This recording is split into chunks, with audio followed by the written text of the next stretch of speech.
esse texto aqui. E muito interessante. Mas o que acho mais interessante é o seguinte, né? Na primeira parte ali, a gente está falando da lei do amor. E tem uma frase de Jesus que diz o seguinte: amarás o Senhor teu Deus de todo o teu coração, e de toda a tua alma, e de todo o teu espírito. Este é o maior e o primeiro mandamento. E eis o segundo, que é semelhante ao primeiro: amarás teu próximo como a ti mesmo. Toda a lei e todos os profetas estão contidos nesses dois mandamentos. Está no capítulo Mateus, no capítulo 22, versículo 34 a 40. Mas por que que é interessante recitar essa parte aí? O Sansão, ele nos diz que nós estamos muito evoluídos comparado aos últimos 100 anos, né, que é surpreendente a nossa evolução nesses últimos 100 anos. Mas ainda para nós, voltando a 2000 anos, né, que é Jesus, um pouco mais de 2000 anos, amar a Deus sobre todas as coisas, amar o Senhor teu Deus a todas as coisas, é fácil de compreender. Talvez difícil de fazer, mas é fácil de compreender. Mas amar o teu irmão como a você mesmo e perdoar os nossos inimigos ainda é uma tarefa muito árdua, muito difícil, mesmo estando 100 anos à frente no nosso caminho de evolução. Porém, quando a gente vê assim, se a gente está 100 anos, a gente tem uma evolução inimaginável em 100 anos, e nessa evolução inimaginável ainda não está hábil a prática do amor, da tolerância aos nossos irmãos como a nós mesmos, porque isso é um ponto importante. Amar a nós mesmos é difícil também. Então a gente gosta dos nossos irmãos, a gente gosta das pessoas, mas amar os nossos defeitos é muito mais delicado e a gente vê que nesses 100 anos ainda nós temos muito que evoluir para os próximos 100 anos. Mas a tarefa de amar e perdoar os nossos irmãos desafortunados, se assim posso, nominá-los em vez de inimigos, né, a gente começa a se dar conta que se passaram 2000 anos, e ainda é uma tarefa muito árdua. E se é uma tarefa árdua nesse ponto, eu acho que não convém nós olharmos com um olhar de crítica, mas talvez tentar daqui para frente, daqui para os próximos 100 anos, projetar, o que precisaríamos fazer para que isso ocorresse. Por que que o nosso orgulho, se desespera tanto, né? Pessoal, eu sei que vocês estão muito animados com os chats, preocupados com as pessoas, mas um dos grandes propósitos do evangelho é acalmar. Só que quando a gente fica, às vezes, digitando muito no chat, claro que é maravilhoso digitar no chat, porque conta algoritmo bacana para o Portal Paz aqui, sabe? Então, a taxa de chat agora está em 21, tá uma boa taxa, assim, sabe? Só que às vezes a gente está tão preocupado em digitar que a gente acaba não escutando a reflexão que a espiritualidade nos traz.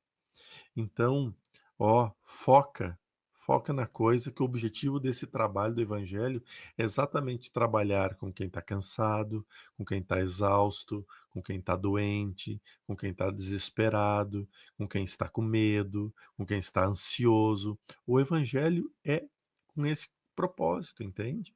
E aí, se a gente desvirtua, será que não poderia, já que agora está em moda tudo obsessão, né? Será que não poderia ser um perseguidor espiritual te excitando a digitar, a pesquisar e tudo para que você se desligue da energia do evangelho? Vamos tentar ver que talvez essa possibilidade possa existir. Mas bem, voltando lá aos 100 anos, né? O Talvez a perspectiva seja como eu trabalhar a vaidade e o orgulho em mim.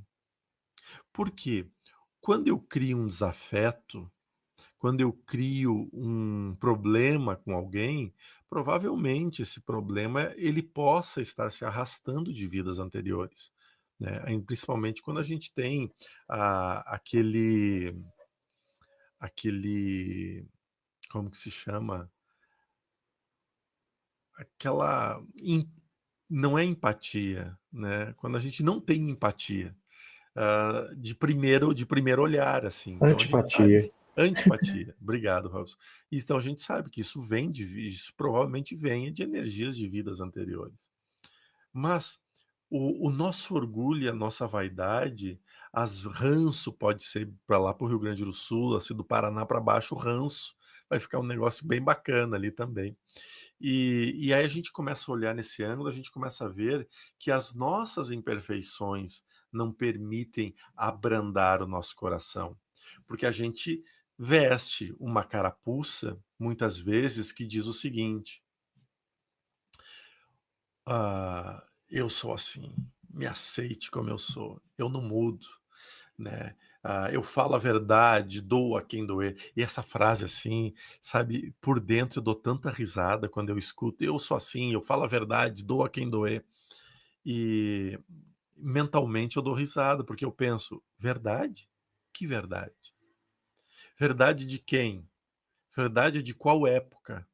Verdade de qual conhecimento? Olha só quantas verdades nós temos sobre um ponto que a gente julga ser verdade. Então, isso nada mais quer dizer que a gente está com o nosso orgulho ali na frente, o nosso orgulho. E a gente não desce do salto. A gente tem muita dificuldade de descer do salto. E a lei da qual a síndrome de Gabriela, exatamente, eu nasci assim, eu cresci assim e vou morrer assim. Então, quando a gente começa a olhar esse processo, é que a gente começa a ver que a lei do amor, da qual o Espírito está nos falando, se torna um pouco distante. Por quê? Porque para que eu possa viver Jesus, né, uma coisa é amar Jesus. A gente ama Jesus há 2000 anos. A gente ama Jesus há 2000 anos. Agora, viver Jesus é do que nós estamos falando agora, entende? Amar é fácil, viver ele é difícil. Ser discípulo dele é difícil. Porque para viver ele e para ser discípulo dele, eu tenho que botar em prática os seus ensinos. Porque senão eu não sou cristão. Cristão não é aquele que sabe. Cristão é aquele que pratica, aquele que coloca em prática. Evangélico não é aquele que sabe, é aquele que bota em prática. Católico não é aquele que sabe, é aquele que coloca em prática a sua fé. Idem espírita, idem candomblecistas, idem umbandistas, idem todas as crenças religiosas. Então, trazer Jesus para a nossa vida quer dizer eu me tornar um discípulo de Jesus. E ao me tornar discípulo de Jesus, eu vou precisar trabalhar as minhas arestas, trabalhar as minhas deficiências, o que que me irrita, o que que me tira do sério. Aí depois entender por que que me tira do sério, né? Porque isso não poderia me tirar do sério, né? Mas a gente começar a fazer uma análise muito profunda desse processo todo, para que a gente possa entender. Amai muito para ser desamados. Olha só, né? Crede que esta sábia fala, amai muito para ser desamados. Fará o seu caminho. Ela o revolucionará. Isso é um ponto muito importante. A gente tem que amar, respeitar, tolerar, perdoar, sem esperar nada em troca.